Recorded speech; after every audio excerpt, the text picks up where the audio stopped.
বিসমিল্লাহির রহমানির রহিম। একটি প্রশ্ন দিয়ে ভিডিওটি শুরু করছি। আচ্ছা, রাজনীতির মানে কি শুধু নিজের লোকজনদেরকে সুবিধা দেওয়া এটা বোঝায়, নাকি একটি পরিচ্ছন্ন পরিবেশ, পরিচ্ছন্ন দেশ হিসেবে নিজেদেরকে গড়ে তুলতে পারি সেটাকে বোঝায়? আসলে মূল সমস্যাটা যে জায়গায় হয়েছে, বিগত 17 বছর আমরা যে রাজনীতিটা আসলে দেখে আসছি, দলীয় কর্মী হলেই বিভিন্ন রকমের নৈতিক অনৈতিক দেশের স্বার্থবিরোধী বা জনগণের স্বার্থবিরোধী অনেক রকমের সুবিধা দলীয় লোকজন হলে পরে বা পার্টি পাওয়ারে থাকলে বা দেশ পরিচালনার দায়িত্বে থাকলে এই সুবিধাগুলো এক্সেসগুলো পাওয়া যায়। আসলে এটা দেখে দেখে বড় হওয়ার কারণে আমাদের ভিতরেও সম্ভবত এই মেন্টালিটিটা কিছুটা হলেও অনুপ্রবেশ করেছে, এটা খুব সহজে বলা যায়।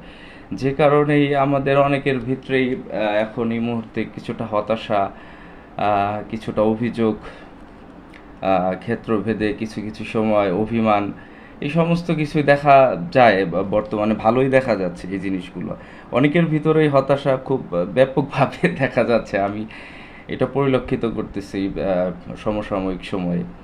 তো এইটার মূল কারণ হচ্ছে বিগত সরকার যেভাবে দেশ পরিচালনা করছে, তারা যে মানে যেভাবে দেশে স্বার্থবিরোধী কাজগুলো করছে, সেই কারণেই আসলে মূলত এই ধ্যান ধারণাটা আমাদের ভিতরে একটা বদ্ধমূল ধারণায় পর্যবেসিত হয়েছে যে দল ক্ষমতায় মানেই হইতেছে বিভিন্নভাবে বিভিন্ন রকমের সুবিধা নেওয়া আর কি। তো এখন বাস্তবতা হচ্ছে, বর্তমানে আমাদের প্রধানমন্ত্রী যেভাবে দেশটাকে পরিচালনা করতেছেন, আপনারা সবাই খুব ভালোভাবে খেয়াল করতেছেন। তো এইখানে তো আসলে অনেক রকমের অপরাজনীতির সুযোগ খুবই কম। আমি খুবই কম বলবো অপরাজনীতির সুযোগ, কারণ উনি চাচ্ছে একটা স্বনির্ভর বাংলাদেশ গড়তে, উনি চাচ্ছে বেকার সমস্যা মুক্ত একটা বাংলাদেশ গড়তে, যার যেখানে যতটুকু যোগ্যতা আছে সেই যোগ্যতা অনুযায়ী কাজ করতে পারবে, সেই যোগ্যতা অনুযায়ী কাজ পাবে। উনি চাচ্ছে এরকম একটা বাংলাদেশ বিনির্মাণ করার জন্য, যেখানে এই সুযোগ সুবিধার যে বিষয়টা, এটা সবার জন্য সমান হবে আর কি, ইকুয়াল হবে। তো এই বাংলাদেশ উনি করতে যাচ্ছে।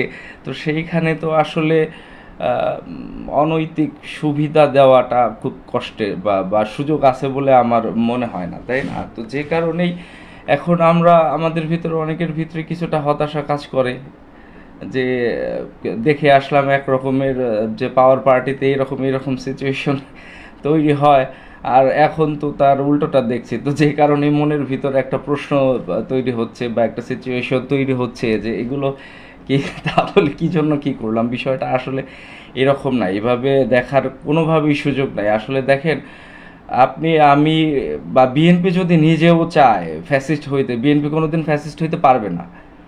বিএনপির পক্ষে ফ্যাসিস্ট হওয়া সম্ভব না, কোনোভাবেই সম্ভব না। আপনি দেখেন না যে আমাদের মন্ত্রী যারা আছেন বা বিভিন্ন দায়িত্বশীল ব্যক্তিবর্গ যারা আছেন, ওনারা বিভিন্ন সময় বিভিন্ন কাজ করতেছেন।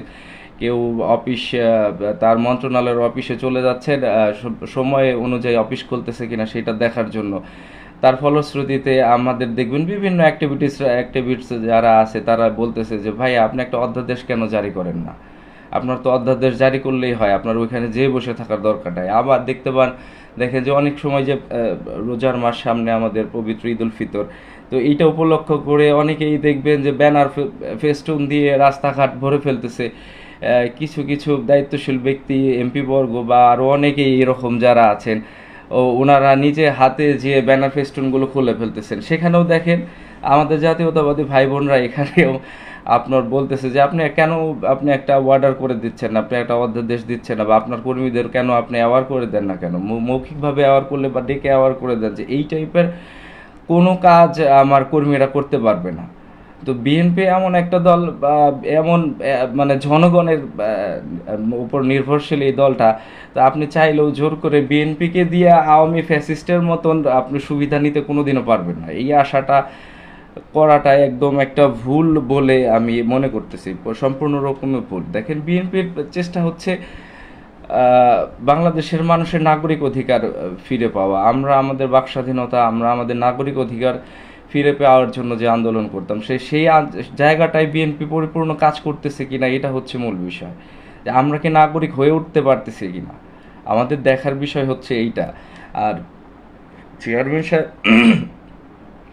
দুঃখিত, যেভাবে দেশকে পরিচালনা করতে চাচ্ছেন, বেকার সমস্যাগুলোকে যেভাবে আপনার উনি দূর করতে চাচ্ছেন, ওনার যে পরিকল্পনাগুলো আছে একটু ভালোভাবে আপনারা একটু খেয়াল করেন, ওয়াচ করেন, আপনাদের কাছে পজিটিভ মনে হবে, বিশ্বাস করেন পজিটিভ মনে হবে। আর এর জন্য তো একটু ধৈর্য ধরতে হবে, তাই না? যে কোনো ভালো জিনিস করতে গেলে সেটার জন্য তো আপনাকে অবশ্যই ধৈর্য ধরতে হবে, সময় দিতে হবে। আর সেই জিনিসটা যখন হয়ে যাবে তখন দেখবেন যে এটা আসলে একটা ইতিহাস হয়ে গেল। তো ওনার এই এই সময়কালটা দেখবেন বাংলাদেশের ইতিহাসে একটি একটি একটি যুগান্তকারী ইতিহাস হিসেবে এই সময়টা থাকবে। আর সেজন্য তো আমাদেরকে কিছুটা হলেও সময় দিতে হবে, ধৈর্য ধারণ করতে হবে, তাই না?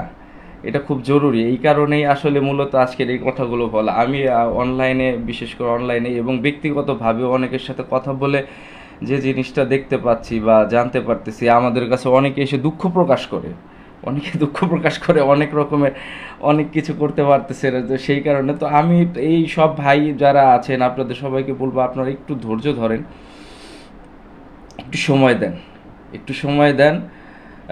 এই সময়টা আশা করি ভালো কিছু হবে।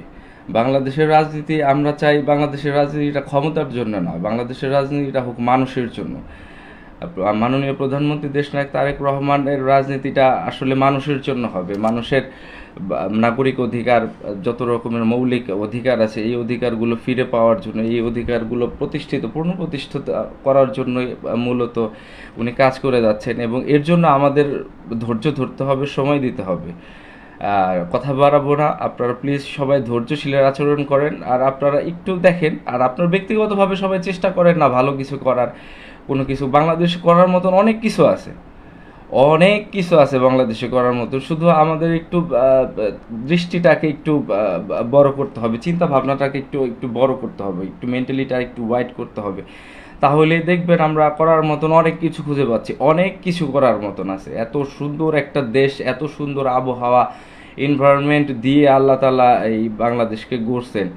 এইখানে আপনি বিশ্বাস করেন, আপনি যে জিনিসটাতে হাত দেবেন সেই জিনিসটা সোনা হয়ে যাবে। যদি আপনি ধৈর্য নিয়ে উপর আল্লাহর নাম নিয়ে, আল্লাহ তাআলার নাম নিয়ে ভালোভাবে করতে পারেন, মনোযোগ দিয়ে করতে পারেন, ইনশাআল্লাহ ভালো করতে পারবেন।